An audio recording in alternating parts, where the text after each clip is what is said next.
ஓம் சாந்தி.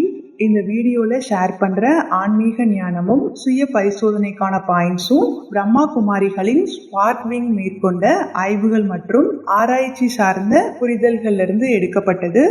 இந்த வீடியோவில் கொடுக்கப்படக்கூடிய வழிகாட்டுதலை நீங்கள் தொடர்ந்து புரிஞ்சுட்டு உங்கள் வாழ்க்கையில் நேர்மறையான பயிற்சி செஞ்சுட்டு வந்தீங்க அப்படின்னா அது உங்களுடைய ஆன்மீக பயணத்தில் நேர்மறையான மாற்றத்தையும் சுய முன்னேற்றத்தையும் வளர்த்துக்கிறதுக்கு ஹெல்ப் பண்ணும். இப்போ ஒரு நிமிஷம் உங்களுக்குள்ள இந்த கேள்வியை கேளுங்க.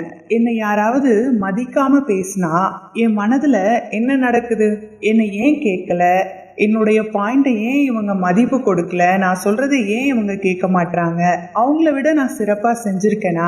என்னுடைய சேவையை யாரும் பாராட்டவே இல்லையே? இப்படின்னு ஒரு சின்ன எண்ணம் கூட உங்க மனசுல தோணுச்சு அப்படின்னா அது வெறும் கோபமோ வருத்தமோ இல்லை. அதுக்கு பின்னாடி இருக்கிறது நான் அப்படின்ற இந்த உணர்வு. நான் புத்திசாலி, நான் தகுதியானவன், என்னோட சேவை, என்னுடைய மரியாதை, என்னுடைய புகழ் அப்படின்னு. இப்ப இந்த நான் மற்றும் என்னுடையது, இந்த உணர்வுல இருந்து நாம எப்படி வெளியில வர்றது, எப்படி விடுபடுறது? பெருமை, அகந்தை, உடல் உணர்வு, இது மூணுக்கும் இருக்கக்கூடிய வித்தியாசம் என்ன? இந்த ஆன்மீக பயணத்துல நம்மள நாமளே அமைதியா பரிசோதித்து ஆத்ம உணர்வை நோக்கி நாம பார்க்க போறோம். ஓம் சாந்தி. அன்பான ஆத்மாக்களே, நம்மளுடைய வாழ்க்கையில வெளிப்படையா பெரிய பிரச்சனை எதுவும் இல்லாம இருக்கலாம். நாம சேவை செய்யலாம், தியானம் பண்ணலாம், ஞானம் கேட்கலாம், மற்றவங்களுக்கு நல்ல விஷயத்த சொல்லலாம். ஆனா நமக்குள்ளேயே ரொம்ப நுட்பமான சில உணர்வுகள் இருக்கு. என்ன மதிக்கணும், என்ன கேட்கணும், என்னுடைய கருத்தை ஏத்துக்கணும், என்னுடைய சேவையை பாராட்டணும், என்னுடைய முயற்சியை மற்றவங்க புரிஞ்சுக்கணும். இது எல்லாமே வெளிப்படையா தவறா இல்லாம இருக்கலாம். ஆனா ஆன்மீக முன்னேற்றத்துல ஒரு முக்கியமான கேள்வி இருக்கு. நான் செய்யறேனா இல்ல என்னுடைய இந்த நான் அப்படின்றது செய்தா? அதாவது நான் சேவை செய்யறேனா இல்ல நான் என்ற உணர்வு அதுல நிரம்பி இருக்கா? அந்த உணர்வோட சேவை செய்யறோமா? இப்ப ரெண்டுக்குமே பெரிய வித்தியாசம் இருக்கு.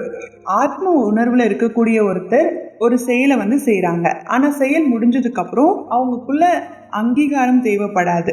பாராட்டு கிடைச்சாலும் அமைதியா இருப்பாங்க, பாராட்டு கிடைக்கலனாலும் அமைதியா இருப்பாங்க, மரியாதை கிடைச்சாலும் அமைதியா இருப்பாங்க, மரியாதை குறைஞ்சாலும் அமைதியா இருப்பாங்க. ஏன்னா அவங்களுடைய மதிப்பு மற்றவர்களுடைய வார்த்தைகள் இல்லை, அவங்களுடைய மதிப்பு அவங்களுடைய ஆத்மஸ்வரூபத்துல தான் நிலைச்சிருக்கு. இப்போ 3 முக்கியமான வார்த்தைகளை நம்ம புரிஞ்சுக்க போறோம். தேக அகங்காரம், தேக அபிமானம், தேகபான், அதாவது தேக உணர்வு. இப்ப தமிழ்ல நம்ம இதை சொன்னோம் அப்படின்னா தேக அகங்காரம், அதாவது உடலினுடைய பெருமை. தேக அபிமானம் அப்படின்னா உடலினுடைய அகந்தை, அபிமானத்துல இருக்கிறது. தேகபான் அப்படின்னா உடல் உணர்வுல இருக்கிறது. இது மூணும் ஒரே வார்த்தை மாதிரி தான் இருக்கலாம். தேக அகங்கார், தேக அபிமான், தேகபான் கேட்கறதுக்கு ஒரே மாதிரி இருக்கலாம். ஆனா அதனுடைய டிஃப்ரென்ஸ் இருக்கு. அது எல்லாமே ஒரே வார்த்தைகள் கிடையாது. இப்ப தேக அகங்கார்னா என்ன? அதாவது உடலின் பெருமை. என்கிட்ட பணம் இருக்கு, என்கிட்ட அறிவு இருக்கு, என்கிட்ட அழகு இருக்கு, என்கிட்ட பதவி இருக்கு, என்கிட்ட அனுபவம் இருக்கு, என்கிட்ட திறமை இருக்கு, என்கிட்ட ஒரு சிறப்பு இருக்கு, இந்த என்னிடம் இருக்கிறது, என்கிட்ட இருக்கு அப்படின்ற உணர்வு மெதுவா நான் மற்றவர்களை விட சிறந்தவன் அப்படின்ற உணர்வா மாறுறப்போ அது பெருமையாகுது. இதுதான் தேக அகங்காரம், தேக அகங்கார் அப்படின்னு சொல்லுவாங்க. அடுத்தது தேக அபிமான். தேக அபிமானம் உடலின் அகந்தை. இங்க விஷயம் இன்னும் சூட்சுமமானது. என்னை எப்படி நடத்தணும், என்னை மதிக்கணும், என்னை கேட்கணும், என்னை பாராட்டணும், என்னை யாரும் குறைத்து மதிப்பிடக்கூடாது. இது அங்கீகாரத்தை தேடக்கூடிய மனநிலை. அதாவது எனக்கு அது வேணும், இது வேணும், அது கிடைக்கணும், இது கிடைக்கணும் அப்படின்னு நினைக்கிறோம் இல்லையா? இதுதான் அங்கீகாரத்தை தேடுது. இதுதான் தேக அபிமான் அப்படின்னு சொல்றாங்க. அடுத்தது தேகபான். தேகபான்னா உடல் உணர்வுல இருக்கிறது. இங்க மனம் ஆத்மாவை மறந்து உடலோட அதிகமா இணைஞ்சிக்குது. எனக்கு பயம், எனக்கு வலி, எனக்கு சௌகரியம் வேணும், எனக்கு பாதுகாப்பு வேணும், எனக்கு உடல் நலம் பத்தின கவலை, எனக்கு இந்த வசதி இல்லாம இருக்க முடியாது. இந்த உடலோட அதிகமா அடையாளப்படுத்துறது. அதனால நம்ம கிட்ட ஒரு கேள்வி, நாம உடலை பயன்படுத்துறேனா இல்ல நான் என்ன உடலா நினைச்சு மற்ற காரியத்தை செஞ்சிட்டு இருக்கேனா அப்படின்றத நம்ம பார்க்கணும். இப்போ தேக அகங்காரம் அப்படின்னா பெருமை. பெருமைன்றது பணத்துல இருக்கிறதுலயே இல்லை, அது பல வடிவத்துல வருது. செல்வம், பதவி, அழகு, அறிவு, புத்திசாலித்தனம், குடும்பம், கல்வி, அனுபவம், கலை, நல்ல பண்பு, முயற்சி, சேவை, வெற்றி, திறமை, கற்பித்தல், கண்டுபிடிப்பு, இதுல எந்த ஒன்றும் தப்பு இல்லை. இது முக்கியமான விஷயம். இது அதாவது சிறப்பு இருக்கிறது பிரச்சனை இல்லை. இந்த சிறப்பை நான் அப்படின்றதோட இணைச்சு வச்சுக்கிறது தான் பிரச்சனை. என்கிட்ட அறிவு இருக்கலாம், ஆனா என்ன போல யாருக்கும் தெரியாது அப்படின்னு நினைச்சா அங்க பெருமை வந்துடும். அதாவது அங்க அகங்காரம் வந்துடும். என்கிட்ட நல்ல சேவை இருக்கலாம், ஆனா இந்த சேவையை என்னால மட்டும்தான் செய்ய முடியும், நான் பண்ணாதான் நல்லா நடக்கும் அப்படின்னு நினைச்சா அங்க நானுன்றது வந்துடுது. என்கிட்ட ஒரு நல்ல குணம் இருக்கலாம், ஆனா என்ன போல நல்லவங்க யாரும் இல்லை அப்படின்னு நினைச்சா அங்க பெருமை வந்துடும், அந்த அகங்காரம் வந்துடும். அதனால நம்ம டெய்லி நம்மளை கேட்க வேண்டிய கேள்வி, என்கிட்ட இருக்கக்கூடிய சிறப்பு என்ன ஆத்ம உணர்வுக்கு கூட்டிட்டு போதா இல்ல உடல் உணர்வுக்கு கூட்டிட்டு போதா அப்படின்றத கேட்டுக்கணும். இப்போ அகந்தை எப்போ வரும்? தேக அபிமான் எப்பவுமே கோபமா வராது. சில நேரத்துல அது அமைதியாகவும் வரும், சில நேரத்துல அது ஆத்மீக வார்த்தையினால கூட மறைஞ்சிருக்கும். எக்ஸாம்பிளுக்கு, நான் யாரையும் எதிர்பார்க்கல, ஆனா உள்ளுக்குள்ள அவங்க என்ன மதிக்கணும் அப்படின்ற எதிர்பார்ப்பு இருக்கும். நான் பற்றற்றவன் சொல்லுவாங்க, ஆனா என்னை தேடி வரணும் அப்படின்னு ஆசை இருக்கும். நான் சேவைக்காக தான் இருக்கேன், சேவை தான் பண்றேன் அப்படின்னு சொல்லுவாங்க. ஆனா பாராட்டு கிடைக்கல அப்படின்னா மனசு சோர்ந்து போயிடுவாங்க. இதுதான் சூட்சுமமான அகந்தையாக இருக்கு, அதாவது தேக அகங்காரமாக இருக்கு. இது வெளியில ஆத்மீகமா தோன்றலாம், ஆனா உள்ள என்ன அங்கீகரிக்கணும் அப்படின்ற ஒரு சின்ன எதிர்பார்ப்பு இருந்துட்டே இருக்கும். இது ரொம்ப ஆழமான சுய பரிசோதனை.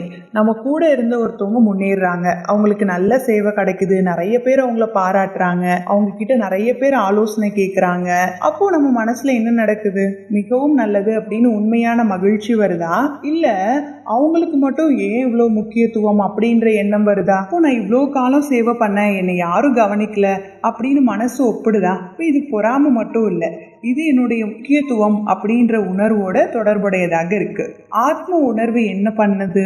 ஆத்ம உணர்வுனா மற்றொரு ஆத்மாவோட முன்னேற்றம் என்னுடைய தோல்வி இல்லை, அவங்களுடைய வெற்றி என்னுடைய மதிப்பை குறைக்காது, அவங்களுக்கு கிடைச்ச மரியாதை என்னுடைய மரியாதையை பறிக்காது, அவருடைய சிறப்பு என்னுடைய சிறப்பை அழிக்காது.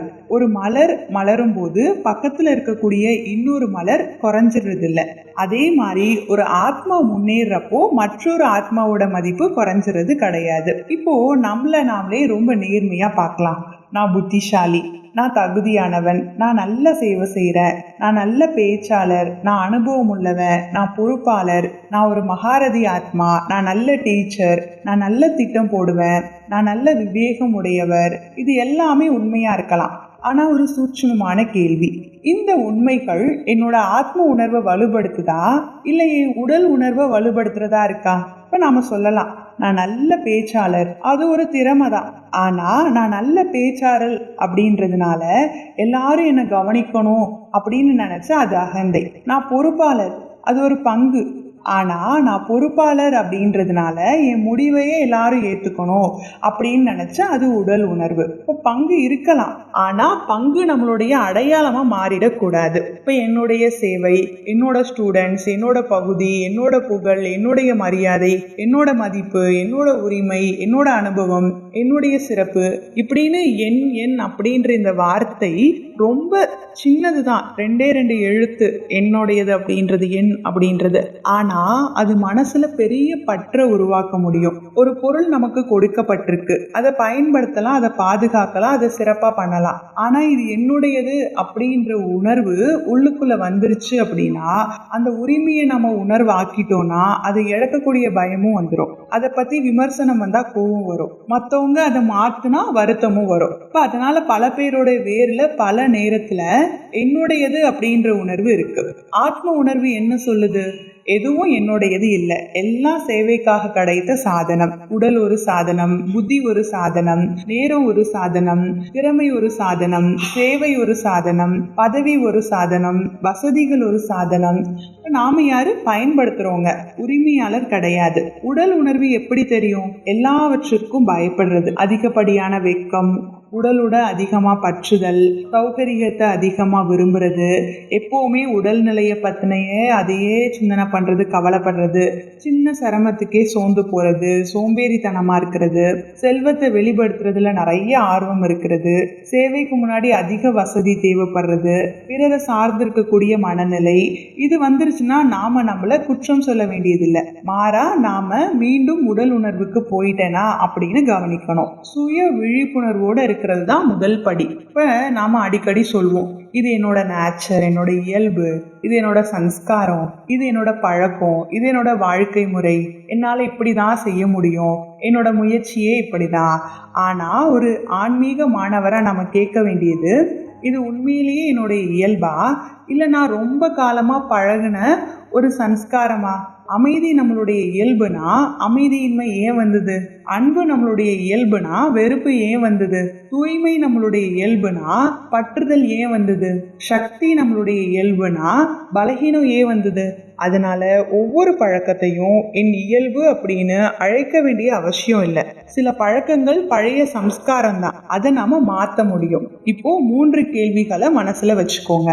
ஃபர்ஸ்ட் கேள்வி, என்னுடைய சொந்த வீணான எண்ணங்கள் மற்றும் தூய்மையற்ற சம்ஸ்காரங்களின் செல்வாக்குல நான் விடுபட்டு இருக்கேனா?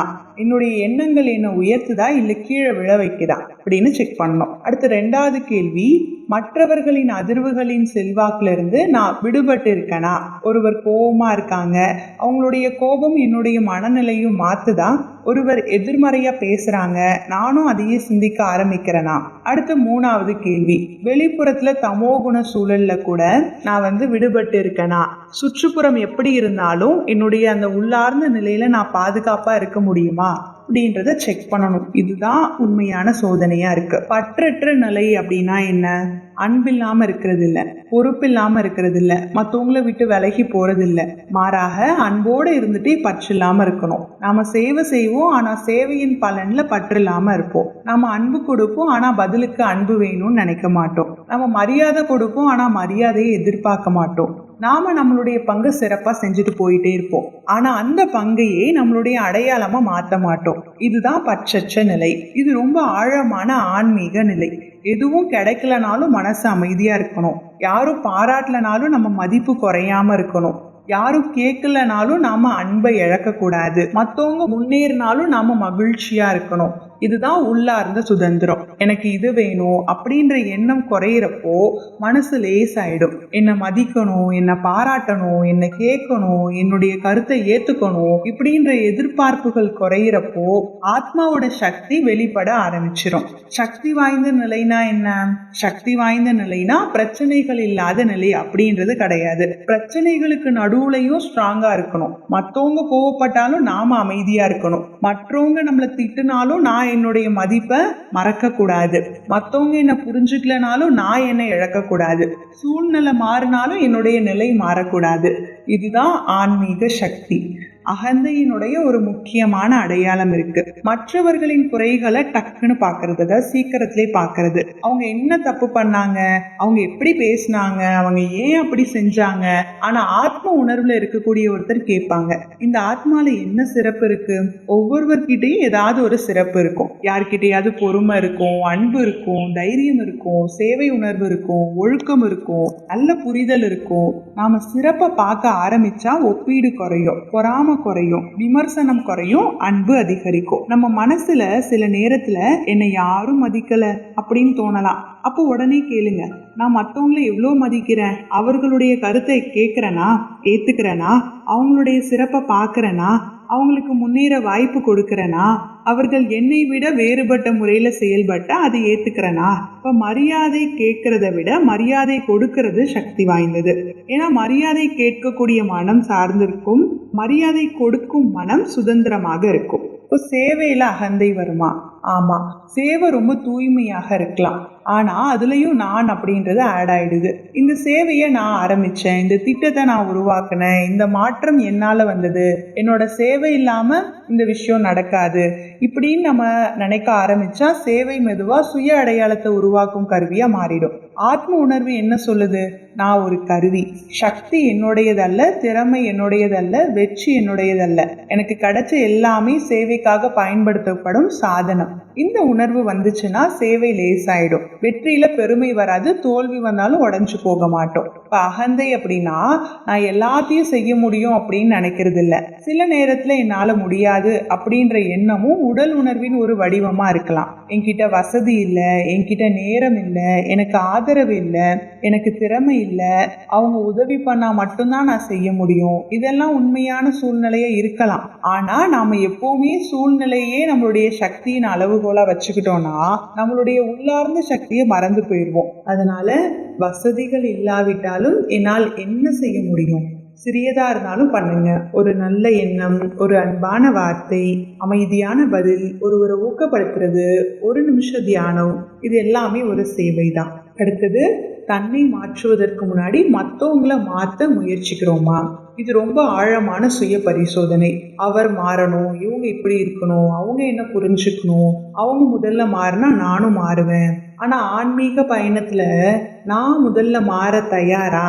மத்தவங்க கோவப்படுறாங்க, நான் அமைதியா இருக்க முடியுமா? மத்தவங்க குறை சொல்றாங்க, நான் பதிலுக்கு குறை சொல்லாம இருக்க முடியுமா? மத்தவங்க மரியாதை கொடுக்கல, நான் அவங்களுக்கு மரியாதை கொடுக்க முடியுமா? இதுதான் உண்மையான முயற்சி. மற்றவரை மாற்றுறது அதிகாரம் இல்லை, தன்னை மாத்திக்கிறது தான் உண்மையான சக்தி. ஒவ்வொரு நைட்டும் தூங்குறதுக்கு முன்னாடி இந்த 10 கேள்விகளை உங்ககிட்ட கேட்டுட்டு படுங்க. ஃபர்ஸ்ட், இன்னைக்கு நான் எங்க மரியாதையை எதிர்பார்த்தேன்? ரெண்டாவது, இன்னைக்கு எங்க நான் என்ற உணர்வு அதிகமா இருந்தது? மூணாவது, எங்க என்னுடையது அப்படின்ற பற்று இருந்தது? நாலாவது, மற்றவர் முன்னேறியது போல நான் உண்மையா மகிழ்ந்தனா? அஞ்சாவது, இன்னைக்கு யாருடைய குறைய பத்தி நான் சிந்திச்சேன்? ஆறாவது, என்னுடைய எந்த சம்ஸ்காரம் இன்னைக்கு வெளிப்பட்டது? ஏழாவது, எந்த சூழ்நிலை என்னுடைய அமைதியை எடுத்துட்டு போச்சு? எட்டாவது, அந்த சூழ்நிலையில நான் ஆத்ம உணர்வுல இருந்தேனா? ஒன்பதாவது, இன்னைக்கு நான் யாருடைய சிறப்பை பார்த்தேன்? பத்தாவது, நாளை நான் எந்த ஒரு சம்ஸ்காரத்தை மாற்ற முயற்சி பண்ணுவேன். இந்த சுய பரிசோதனை குற்றம் கண்டுபிடிக்கிறதுக்காக இல்லை, சுய மாற்றத்திற்காக. அன்பான ஆத்ம சகோதர சகோதரிகளை, உங்களுக்குள்ள இருக்கக்கூடிய சிறப்புகளை அழிக்க வேண்டியதில்லை, உங்க திறமைகளை மறுக்க வேண்டியதில்லை, உங்க சேவையை நிறுத்த வேண்டியதில்லை, உங்க பொறுப்புகளை விட்டுட வேண்டியதும் இல்லை, உங்க அறிவை மறக்க வேண்டியதில்லை. மாறாக அதை நான் அப்படின்றதுல விடுவிக்கணும். நான் சிறந்தவன் அப்படின்றதுக்கு பதிலா என்கிட்ட ஒரு சிறப்பு இருக்கு, அதை சேவைக்காக பயன்படுத்துறேன், இப்ப இது என்னுடைய சேவை என்றதுக்கு பதிலா இது எனக்கு கிடைச்ச வாய்ப்பு. எனக்கு மரியாதை வேணும் அப்படின்றதுக்கு பதிலா நான் எல்லாருக்கும் மரியாதை கொடுக்கிறேன். என்னை பாராட்ட வேணும் அப்படின்னு நினைக்கிறதுக்கு பதிலா நான் என்னுடைய முயற்சியை நேர்மையா பண்ணுவேன். என்னை யாரும் புரிஞ்சுக்கல அப்படின்னு நினைக்கிறதுக்கு பதிலா நான் என்ன ஆத்மாவா புரிஞ்சுக்கிறேன். இதுதான் உள்ளார்ந்த சுதந்திரம். இன்றைய பயணத்துல நாம புரிஞ்சுக்கிட்டது பெருமை, அதாவது என்னிடம் இருக்குது அப்படின்ற உணர்வு. அடுத்தது அகந்தை, என்னை மதிக்க வேண்டும் அப்படின்ற எதிர்பார்ப்பு. மூன்றாவது உடல் உணர்வு, நான் இந்த உடல் அப்படின்ற அடையாளம். இதிலிருந்து விடுபடுறதுக்கான வழி பற்றற்ற நிலை, எல்லையற்ற ஆர்வமின்மை, சக்தி வாய்ந்த நிலை, சிறப்புகளை பார்க்கக்கூடிய பார்வை மற்றும் ஆத்ம உணர்வு. இன்றையிலிருந்து ஒரு சின்ன முயற்சி பண்ணுங்க. யாராவது உங்களை பாராட்டுறப்போ மனசுக்குள்ள சொல்லுங்க, நான் ஒரு கருவி. யாராவது உங்களை பாராட்டாம இருக்கப்போ சொல்லுங்க, மதிப்பு குறையல. யாராவது உங்களை திட்டும் போது சொல்லுங்க, நான் அமைதியான ஆத்மா. மற்றவர் முன்னேறும் போது அவங்களுடைய வெற்றி என்னுடைய மகிழ்ச்சின்னு சொல்லுங்க. ஏதாவது உங்ககிட்ட இருந்து விலகி போறப்போ எதுவும் நிரந்தரமாக என்கிட்ட இருக்காது அப்படின்னு சொல்லுங்க. இப்போ நான்ன்றது குறையும், என்னுடையதுன்றது குறையும், பற்றுதல் குறையும், மனதின் சுமை குறையும், ஆத்மாவோட ஒளி அதிகரிக்கும். ஞாபகம் வச்சுக்கோங்க, என்னிடம் இருக்கிறது என்னுடைய அடையாளம் இல்லை, நான் யார் அப்படின்றதான் என்னுடைய உண்மையான அடையாளமாக இருக்குது. இப்போ நான் யாரு? நான் அமைதியான ஆத்மா, நான் தூய்மையான ஆத்மா, நான் அன்பான ஆத்மா, நான் பற்றற்ற ஆத்மா. நல்லது. மீண்டும் ஒரு அழகான பதிவோடு சந்திக்கலாம். நன்றி. ஓம் சாந்தி.